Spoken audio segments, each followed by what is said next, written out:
Boom shakalaka, it is starting, and one reason the price could use a little cool off. Stay tuned.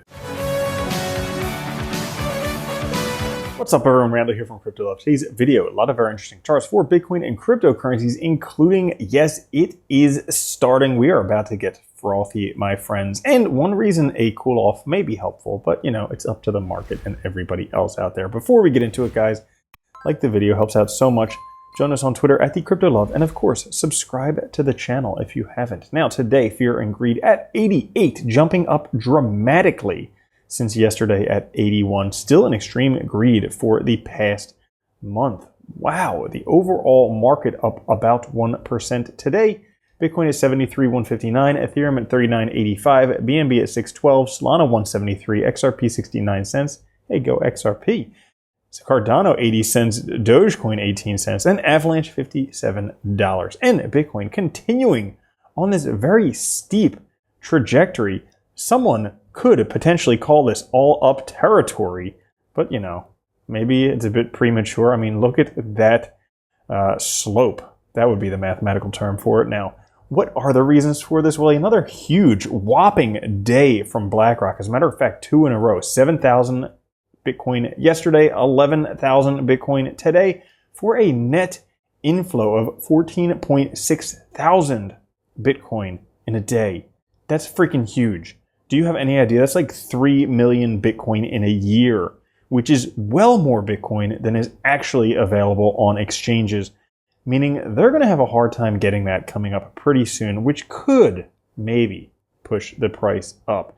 And you know who's also buying? Not just institutions for their institutional clients, but the masses are coming based on a Google Internet poll, aka Google Trends. You can see here, buy crypto search term starting to peak. Now nothing, right now we're at 25%, maybe 30%, to the 100% we saw back at the peak in 2021. But they are coming, and as they come, so does come the money. As a matter of fact, Willie Woo taking a look at the daily inflows into Bitcoin visualized rolling 7-day average. And we can see here that the dark green patch is the influx from US spot ETFs, which is just a fraction.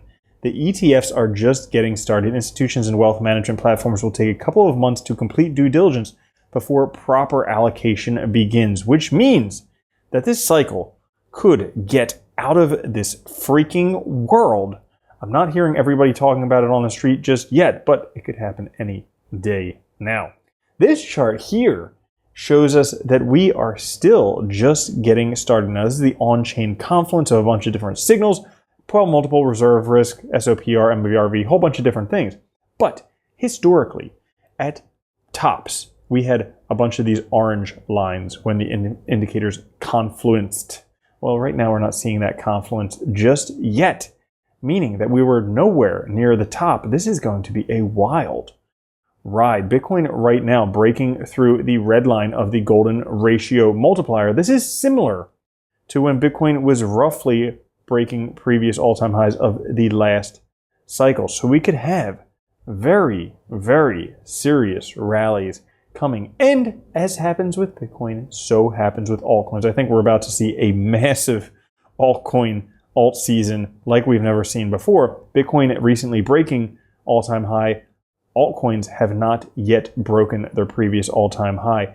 Generally, this lags about a month behind a Bitcoin. So we may see that coming up in about a month in the future. But maybe the market could benefit from a little bit of a cool off. Why? Well, right now, Bitcoin's showing us a blow-off type 4-year cycle, not a diminishing returns type. Also showing a left translated cycle thanks to the spot Bitcoin ETF. With the top before December, this could get real if it doesn't cool off. It would be one of these green or red scenarios right here, top before December of this year. Unless we get a consolidation period, in that case, we would see price climbing much higher and a super cycle ending the end of 2025. So if we don't have a cool down, things might heat up and then end pretty quickly, but we'll kind of have to see. This chart right here echoing what we saw in the chart before, where if we don't have a cool off, Bitcoin right now, every time it breaks out of this triangle that it's been in, it takes roughly 57 to 67 bars to reach the new cycle top. Right now, that would put it the end of this year, meaning we only have about 40 weeks left, which, if we don't have a cool off, that could hinder the actual Bitcoin price peak. But another interesting chart here. No guarantees, but if we take a look at the RSI, each time the monthly RSI breaks this channel, the green dot right there, Bitcoin goes to the 1.618 fib, at least, okay? 2 cycles it went above that. The last cycle, when we got wicked off with all that paper Bitcoin, only got to the 0.618 fib. So now that we have less paper Bitcoin, price may go much higher, but right now, that price is $160,000. That's still over a double of the Bitcoin price. And basing Bitcoin price on this top line right here, 340 is a strong possibility because, again, paper Bitcoin, COVID-19, FTX, all that stuff, we got effed. This cycle may not get effed, especially with all the spot Bitcoin ETF inflows right now. As a matter of fact, lining up previous cycles with this cycle, you can see that generally when things take off, they take off dramatically. Right now, if we were in the same boat, this would be hundreds of thousands of dollars per Bitcoin. So we could be seeing some absolutely enormous Bitcoin moves. And maybe worthwhile figuring out when to capitalize on those, because there are theories, now they may be wrong, they may be right, where this may be the last peak for a while and we're at the end of like an 8-year trend type of thing, which could push the price down after this peak that we see. So just a word of caution. But as for right now, it looks like they're coming. The stampede is coming. Get your positions ready, because when they come, that's when you sell. So that's all for today's episode. If you enjoyed it, push the like button. I'll catch you guys later. Have a good one. Love you. Peace. If you don't think Bitcoin's going to $1 million a coin and then $10 million a coin, you're already a loser. From now on, if you don't own Bitcoin, you're a moron.